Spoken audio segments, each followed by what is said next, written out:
Hi everyone and happy Wednesday. I am here again to read you another story. This one is one of my personal favorites. It is called the Snatchabook, and it is by Helen and Thomas Docherty.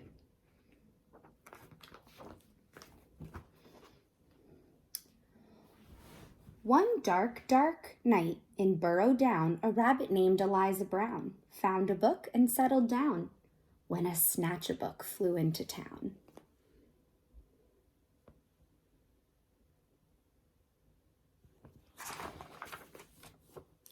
In every house, in every bed, a bedtime book was being read. If you can look close, you can see all the animals are listening to a bedtime story. Tales of dragons spitting flames, witches playing spooky games, pirates on the seven seas, princesses trying to sleep on peas. And every child in every bed listened hard to each word that was said.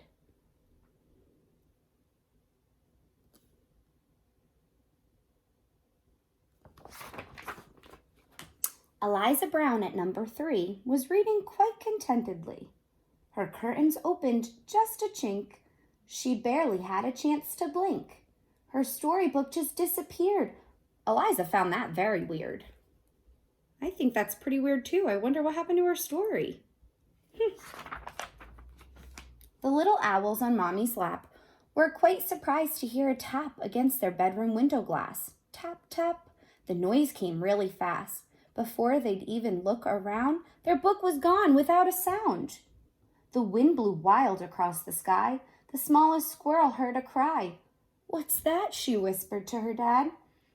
But then, and this was really bad, before they'd have a chance to look, she lost her very favorite book.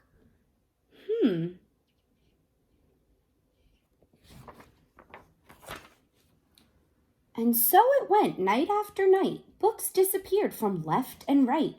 5 books here and 6 books there. The shelves began to look quite bare. In Burrow Down, the rumor spread of book thieves under every bed. Eliza Brown at number 3 was keen to solve this mystery.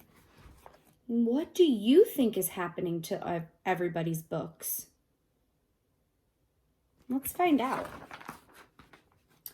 She planned one night to lie in wait and use a pile of books as bait. Long hours passed without a peep. She'd nearly fallen fast asleep. When suddenly Eliza heard a flap of wings. A bat? A bird? Eliza saw a shadow loom, enormous, right across her room. What kind of monster could it be? Eliza thought, "You don't scare me." And yet her heart was beating fast. She'd have to face the thief at last. I would definitely be scared if I was Eliza Brown. Would you? She threw the window open wide and shouted to the thing outside, "Stop stealing all our books right now. Just give them back. I don't care how." I think that was pretty brave of her. "I'm sorry," came a little voice. "I really am. I had no choice." Eliza looked down in surprise. She couldn't quite believe her eyes. "So, who are you? And what's your name?" The creature hung its head in shame. He mumbled with a mournful look, "I'm just a little Snatchabook."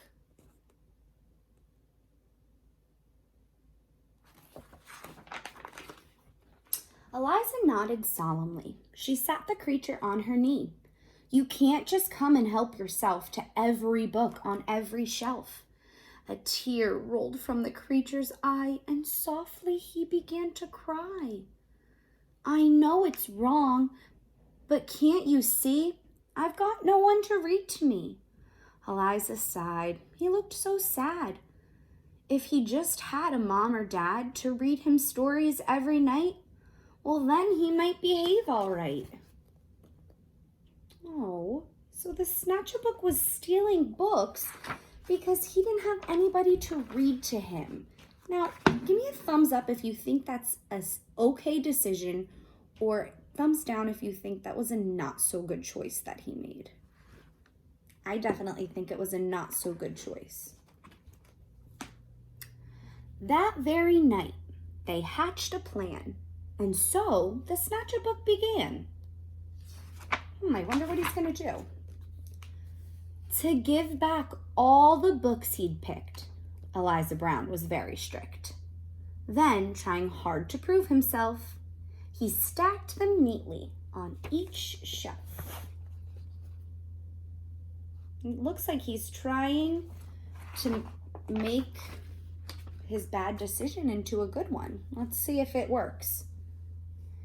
And when he'd made his full amends, Eliza called on all her friends and told them how he'd worked all night to turn a wrong into a right.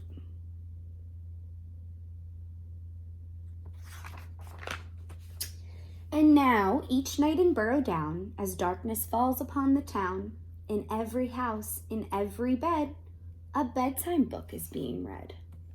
So looks like everybody got their books back. They all seem pretty happy. And if you take a closer look, you might just see the Snatchabook, perched happily on someone's bed, listening hard to each word that's being said. If you look, you could see him right there. The end. I hope you all liked that story. My friends in KA, we talk about this a lot, and sometimes we make mistakes, and everybody does it, even grown-ups. But it's important that we know that there's always a choice, there's always a chance to make your wrong into a right. So, maybe if, in this case, the Snatchabook, he was taking everybody's books and that made them feel really sad. That wasn't a very friendly thing to do. But he gave everybody their books back and he turned his wrong into a right. And I think that was a very nice friend thing to do. And that was a step in the right direction to being a good friend. So thank you all for reading with me. I hope that you enjoyed that book. I hope you're all staying healthy and safe. My KA friends, I miss you so much. Tomorrow we have our Zoom meeting, so I hope to see you all there. Everybody else who's watching, I hope that you are keeping busy. It is a beautiful day outside today, so I hope you get outside and play. I will be back on tomorrow, to read another book to you, so stay tuned. Thanks.